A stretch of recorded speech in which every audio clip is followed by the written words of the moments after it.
Next slide, please. Initially, the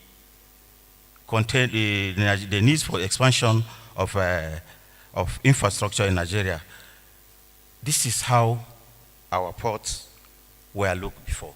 But now, with the concessioning in which the services has been transferred to private sector participation, it has improved. But the problem now is the interface from the port to the hinterland. I am living in Apapa. It's easy for me to fly from here to Lagos, but how do I go into Apapa? This is the problem we're having, which of course we need massive infrastructural investment in this area. By implication, it is through those, next slide, investment needs. It is estimated that Nigeria will require about 3 trillion in investment to address a huge infrastructure deficit. The transport sector alone will require about $775 million. That is about 25% of the total infrastructure. The Nigerian government is adopting a combination of traditional annual budget and public-private partnership as a financing option. These are elements of transport interconnectivity, which of course it needs investment for sustainability, for growth, and to support what we are here, because Nigeria has the population for tourist development. This element, we have the marine environmental control terminal. You see them mentioned there for the benefit of time. Next slide, please. Now, areas of investment, which the Nigerian Shippers Council, as a parastatal under Federal Ministry of Transport, has to initiate effort toward discongesting the port, that is by creating the inland container depot and the truck transit park. These are projects which we promote, and we find out that because of the experience we had in the Apapa port and the Tinkan, we have to set it for private to invest, and by implication, we are the guarantor. So we have the inland dry port, we have the cargo consolidation center, and the truck transit park. All these ones have been set in order to decongest the port and make it friendly for tourists. For instance, initially, because I'm based in Papa, if the ships that call, which of course, you know, we are import dependent, and we even import oil, which of course we are one of the major producers, and when they come, because almost all of the farm tanks, almost all the shipping companies are based in Apapa. The tourists that come through the crew, if you come to the hotels, initially you see them, you know, intermixing and at least spending some of the income they come along. But because the interface to move out of the Apapa has been, you know, depreciating all along, and there was no investment in it, it has reduced so much, and more volumes of these ships are coming, not because they want it as a tourist, but because they have to bring in goods to supply to us as an import dependent. And this thing is reducing day by day. And these are the sites where investment in tourists and interface with this set of programs that we are trying to promote. So the truck transit park, as you know, is also equivalent. If you are coming from the Lokoja end, right from the Murtala Mohammed Bridge, you see trucks lying all over. The same thing if you are coming from Kaduna, Atapa, the same thing trucks are lying. The same thing if you are coming from Jos. At the forest end, you also see trucks. So these are investment, these are potential which of course we develop, which needs an interface indirectly that promotes tourism. Now coming to the main topic, what I'm trying to say. The inland dry port, as defined by United Nations, is a common user facility with public status, equipped with fixed installation and offering services, handling and temporary storage of any kind of good, containerized or bulk. The containerized aspect is the one that you see 20 feet and 40 feet, while the bulk cargo is the cement, wheat, and others, which of course we have various flour mills spread all over. We're carried under customs control and with custom and other agencies, competent to clear goods for house use, warehouse, temporary admission, re-export, temporary storage for onward transit and outright export. IDPs can also be defined as an inland intermodal terminal that is directly connected by road or rail to seaport and operating as a center for transshipment of cargo to inland.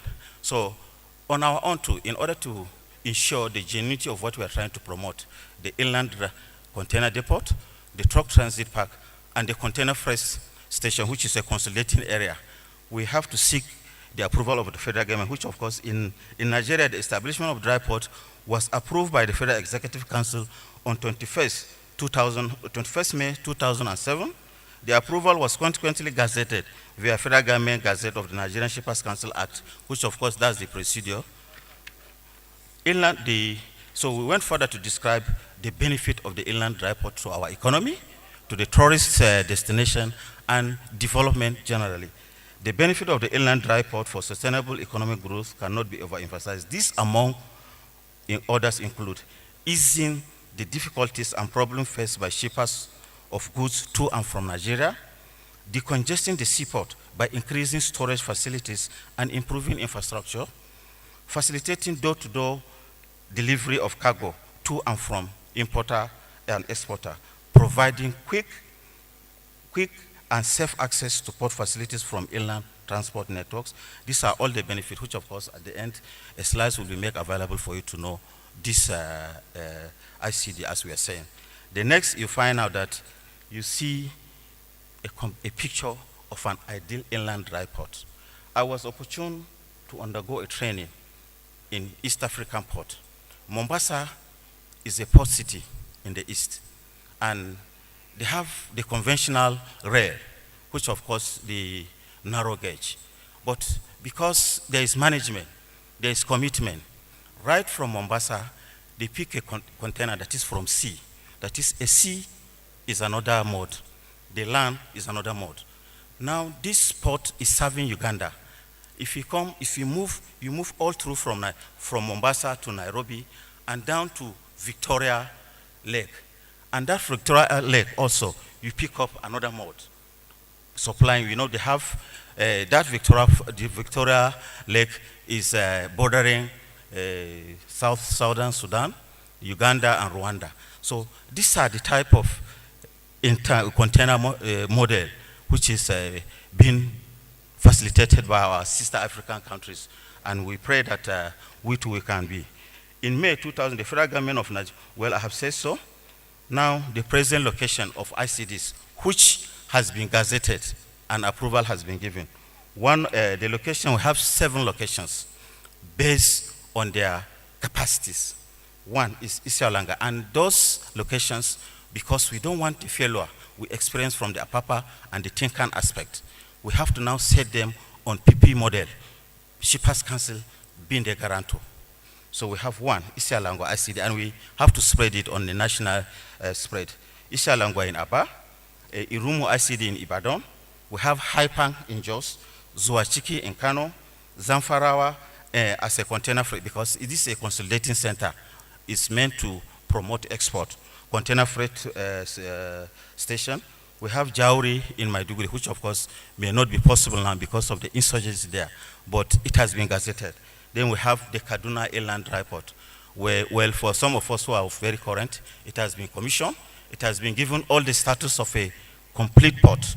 All you need to do, if you import from all parts of the world, you can designate your cargo to be taken in Kaduna. Once if it comes to Apapa, a means of moving them up under custom bondage, under custom requirement and movement can be done either by the rail or by road. We pray that there is a massive investment in rail now. Sooner or later it will be something that at least promote the tourist aspect. Now, we have some areas which some state government have submitted as an unsolicited proposal for ICD project. One, Osun State Government, Dagbolu, Osun State. The outline business case has been complained, currently at procurement stage. All these are the stages which has been introduced to us by ICRC, way of doing things in a public way, because we don't want to repeat the mistakes we had before, and indirectly translate into tourism, because the tourism, so as we say, it should be managed by private sector participation. We have the sea shipping agencies, which of course in Onitsha. We have the Delta Atlantic Nigeria Limited in Lolo Kebi. We have intercontinental freights. All these one, they are at the level of various undergoing all the requirement of the PPP something. Status, there are the status of this port. The Lolo, if you go through, you find out that it has been mentioned, the technical, legal, and financial consideration, the status. We have the sector of the transport, development of the inland dry port at Lolo Kebbi State. It is by Delta, the private sector. Now the status of Dogbolu. This Dogbolu is a solicitation.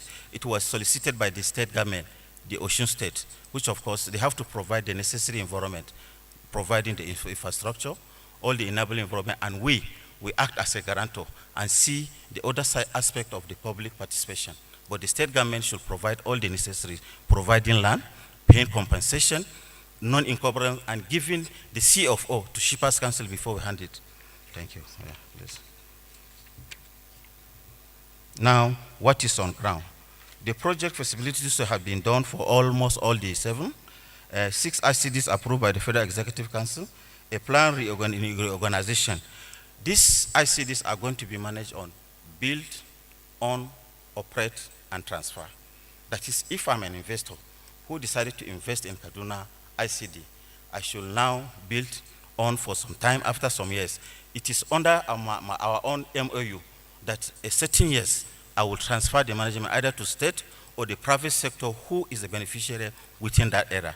These are the models we prepare for them so that we don't have the reputation of what we experience in Apapa Port and Tinker.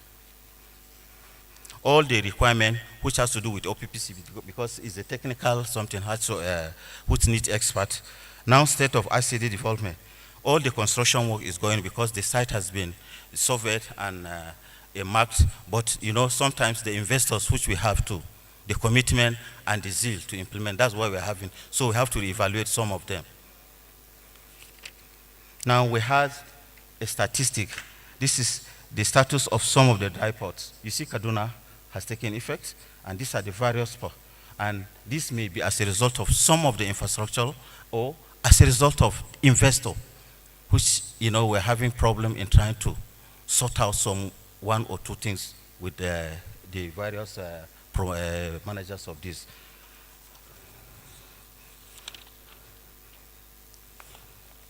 The next is this next slide.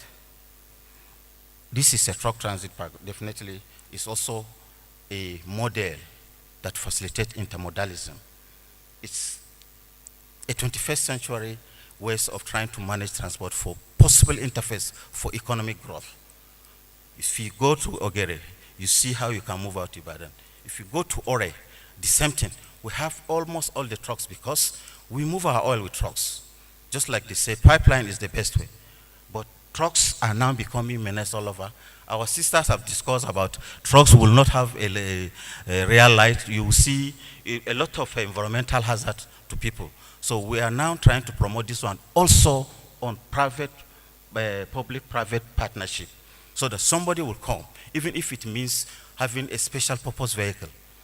You own a land, you have capital, we bring you to table, we discuss with you. How do you go about it? All we want is that we set a standard to you, we enforce, and we try to give a tariff manageable for those users. And it will be technologically driven, so that if you leave from here, from Kano, assuming if you are Erano, you are going to Lagos to take your oil at a farm tank in Apapa, automatically they will monitor and tell you that yes, you are going to Ore at so time, and that you have been given a space, and this is the amount you are going to pay. You can even pay on POS. So these models all we have developed it, but you know, implementation sometimes we find some difficulties, 1 or 2. So truck transit park, all this one is saying about the truck transit. The truck transit parks project was conceived to provide cordial and conducive parking facilities. We have some selected location for the truck transit park, because I have to divert to this because they are interfacing with the tourism aspect, because tourism covers wide range. Just like what I said, if I'm to go back to Lagos now, how do I get to Apapa? Going into Apapa, the bridges are now shaking. And going through one way has become part of our life there, because the trucks will cover the whole entrance. The rail cannot bring out the, And you know, most of the time we import the oil. Trucks are all over. It was only recently that we have to form a committee to even reduce them. And right from Ojo Lebanon, trucks are staying with one leg. All this one is linking to some factors affecting and translate to other sectors, directly or indirectly. So the areas we selected are Onitsha, Maraban Jos, Jeba, Lokoja for truck transit park, Port Novo Creek in Lagos, Ogere in Ondo, Ogere in Ogun, Ore in Ondo, Obola in Ingu, Benin bypass in Avele, and Ilela in Sokoto, because that one too is a corridor from the Niger aspect. Thank you. Thank you. Okay. Yes. Thank you for this, because I wanted to do justice to this paper, because I've told you about the updates, and all of them has reached some level of business transaction discussion with the investors, because we don't want to start something that will now see some problem left and right. Now we have some challenges, which of course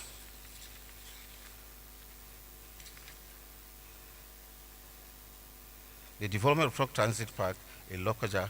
Some of the challenges we had is that, you know, if you are looking for a land, you must apply to the state government. So these are one of the challenges. Two is that some of the challenges we had to is the investment, the investors, which of course we have to now fine tune and see how we can remodel the MOUs. In conclusion, Nigeria has been identified globally as one of the main countries alongside Mexico, Indonesia, Nigeria, and Turkey. Based on their ranking as a favored destination for investment, infrastructure development is the key macroeconomic policy thrust of the present government, being the catalyst to economic growth and development. To accelerate FDI, foreign direct investment, in the country, the CBN monetary policy are now geared towards gaining investors' confidence with the establishment of Financial Stability Strategies, FSS 2020. The National Assembly is working assiduously to pass several reformation bills to enable private-public partnership and jumpstart Nigerian economic growth. The investment project highlighted in the multimodal transport sector of the nation's economy have been identified through painstaking studies and due diligence to ensure their viability, just like what I said. We therefore use this medium to invite investors to take advantage, so that some of those things that we're discussing, because it interferes, there is no how you can succeed in trying to achieve the tourist development without having massive investment in this infrastructure. And we, the Nigerian Shippers Council, we try to see how we can work it in a perfect way so that even the posterity can live on it. On this note, I wish to thank you for your time, and whatever I may say, maybe I'm saying on behalf of Nigerian Shippers Council, and I'm representing my executive secretary. Thank you very much.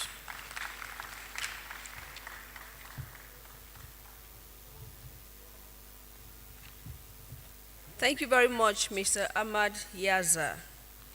Speaking next on licensing, regulations, and oversight, meeting international standards for sustainable development of the transportation and tourism industries, is Mrs. Chika Balogun, DG CEO, Naihoto.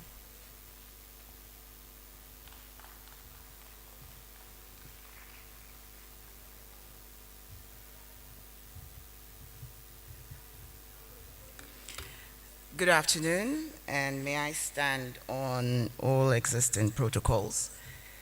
I think I need to ask Uncle Abiodun to please give us refreshment. Our claps is very lame, but we clap now. Thank you.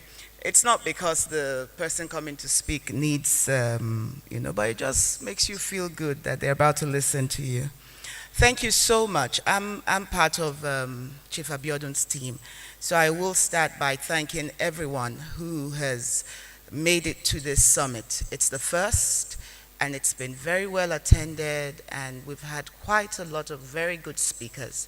I look forward to the future where this kind of summit is the way forward for the industry, with contribution from quite a good number of people, especially from the states. What I noticed is I haven't heard a lot from state governments, and in tourism in Nigeria, state governments are actually very, very critical.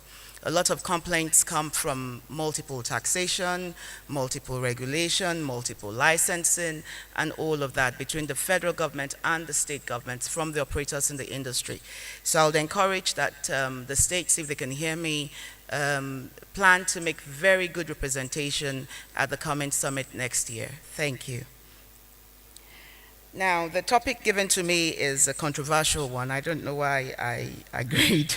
Licensing, regulations, and oversight, meeting the international standards for sustainable development of transport and tourism industries.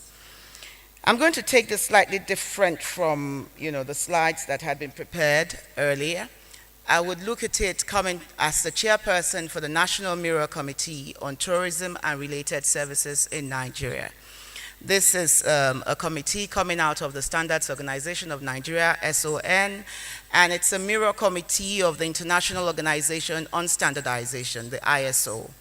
This is a committee that is tasked with looking at our standards, the way we formulate policy, and all of those things within the tourism industry.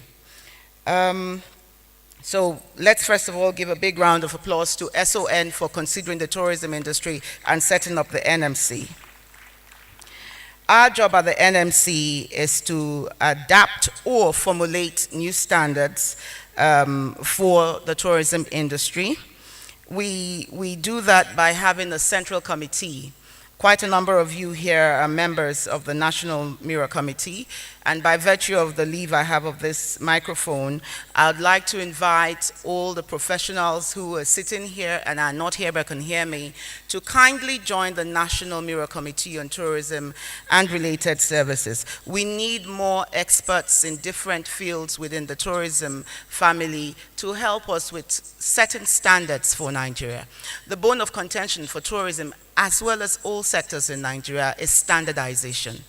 As long as we're not speaking with the same mouth, if you go to Sokoto, it's the same thing you expect to receive in Lagos, Anambra, Kanu, anywhere, Enugu. The standardization issue is at the core of the failure for us to deliver excellent services across all sectors. But I'm trying to fine-tune this to the tourism industry. So we are hoping that many of you will be able to join us. We have a General Assembly in June. The date would soon be announced, and I hope to see quite a number of you attend. To make it easier, we're trying to look at having one in Abuja that allows people from the north congregate in Abuja, and a repeat of the same meeting in Lagos to allow people from the west attend the meeting in Lagos. And then we can look at driving standardization in Nigeria forward. In terms of delivering quality on standards as well, another good mention will be the MBTE. They have stepped up to fill the gap by training quality assurers, external and internal verifiers for the private and public sector. NIHOTO can proudly say that we have a number of staff who have trained as quality assurers, external and internal verifiers. This helps us with the oversight work. In terms of governance, the federal government has a National Assembly doing the job of oversight on behalf of the federal government. So they oversight us as MDAs and oversight some of the very big corporates as well. But before we allow the National Assembly come in to oversight us, it's always good that we have our quality assurance people and personnel, our external verifiers and our internal verifiers, who do a good job in the first instance of making sure that we're shipshape.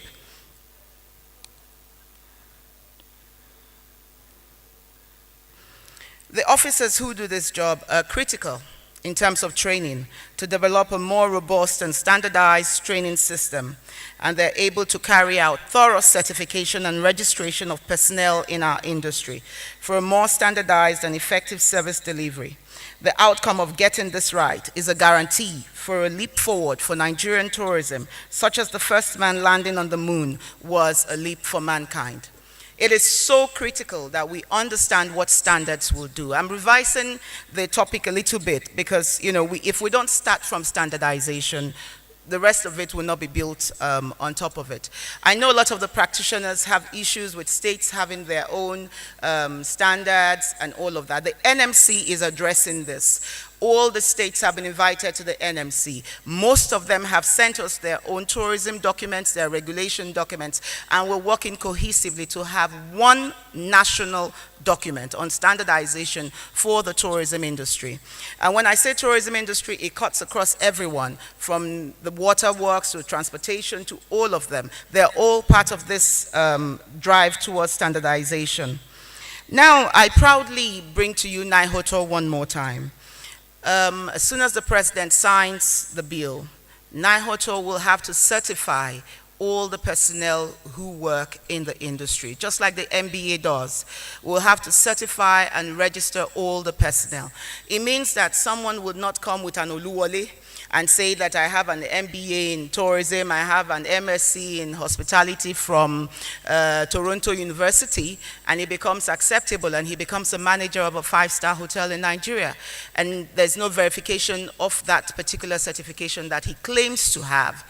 We would also drive this process by working in partnership with the practitioners and the property owners to make sure that all the current staff they have are properly trained at the right levels. We would also be looking to having serious drive for continuous development in terms of our training. Regulation will only come out of standards. That's why I'm going back to standards. What are you going to regulate if we don't have the standards, the basic document that you want to regulate? The NMC, within the provisions of the ISO, regulation and standards work side by side. But you need to first of all have the regulation document adopted and accepted, and then you begin to build your regulation out of that. If I tell you that your house must look like this for you to be given a certification to run a 5-star hotel, for instance, and that you need X number of staff, that is the standard. Now the regulatory authority will now look to see those things before either giving you your licensing or to continue to monitor what you do. So the very base of what we need to do is go back to standardization. And speaking about standardization, as it is wont with us in Nigeria, we're either very impatient or sometimes mistrusting of each other. I find that as soon as the NMC was set up, we begin to have a lot of splinter groups who suddenly want to do the job of standardization. I would plead with all of us in tourism, for the growth of tourism, can we for once have one voice, one body, and get our standardization right? I proudly say that, for instance, the NMC has reviewed standards for rating of hotels and serviced accommodation and has now moved it to a management system standard. We've also adopted ISO standard 14785 on tourism information offices, tourist information and reception services requirements, ISO 18513, hotels and other types of tourism accommodation terminology, ISO 21021, event sustainability management systems. We've actively participated in quite a number of international standardization meetings, Malaysia, Panama, Madrid, Argentina in the last 1 year. And I must say it is not government-driven. The attendance of the ISO meetings has been private sector-driven, with their money most of the time. So please, a big round of applause to the private sector in tourism for the good work you're doing. We have secured an ISO support to acquire training in health tourism standards. They're going to pay for the project themselves. And then we have 11 standard projects for adoption this year. All the areas covered include tour operations, transport, boat and yacht operations. And we have scheduled trainings for all the already adopted standards. We need to also set up training where our professionals understand the technical way that standards are developed internationally. So the SON has agreed to come and train the practitioners and professionals who attend the meeting on how we work on standards globally. And we have collaborated with a lot of experts, both in Nigeria and outside of Nigeria. The ISO TC 228 Working Group 14 is developing an international standard on accessible tourism. It touches all sectors, from accommodation through to aviation. For instance, you go into a hotel, you're on a wheelchair. Is the light switch at the right height for you to be able to switch that light on or off? Sadly, currently in Nigeria, I'm sure 99% of hotels will fail. These are part of the issues that standardization cover. And then when we get those standards adopted, we can then regulate. We can then tell the hotels who are defaulting, can you kindly have X number of rooms as accessible rooms to people who need them. And then when we're talking about accessible tourism, I was educated by one of the members of the accessible tourism group in Nigeria. And he said to me, Madam, if you go to a country where you don't speak the language, for instance, Russia, and all the signs are in Russian, you are instantly blind. You're deaf, you're dumb, because you have no knowledge of the language, you cannot read any signs, you would be needing someone to hold your hand, explain to you where to go, and instantly you are disabled. So that disability is not always about people who have physical challenges, but it could happen to any of us when we're in the wrong area, or rather the right area, but without the right tools to access what we need. All right, they said 2 minutes to go. Anyway, as usual, that's in my own way of doing things. I don't like to speak by myself. I'd like to get a state to speak to us about what they're doing in terms of standardization, in terms of licensing, and how they're trying to marry that with the federal government so that we're not having multiple licenses, regulation, oversight. Chika comes today, Paul comes tomorrow, Peter comes the day after. The practitioners are beginning to get a little bit tired of all of that, and there must be a cohesive agreement between the federal and state governments that will drive tourism forward. I'd like to ask for the Commissioner for Tourism from Bayelsa State to please speak to us a little bit about what Bayelsa is doing. Can she get a microphone? Thank you.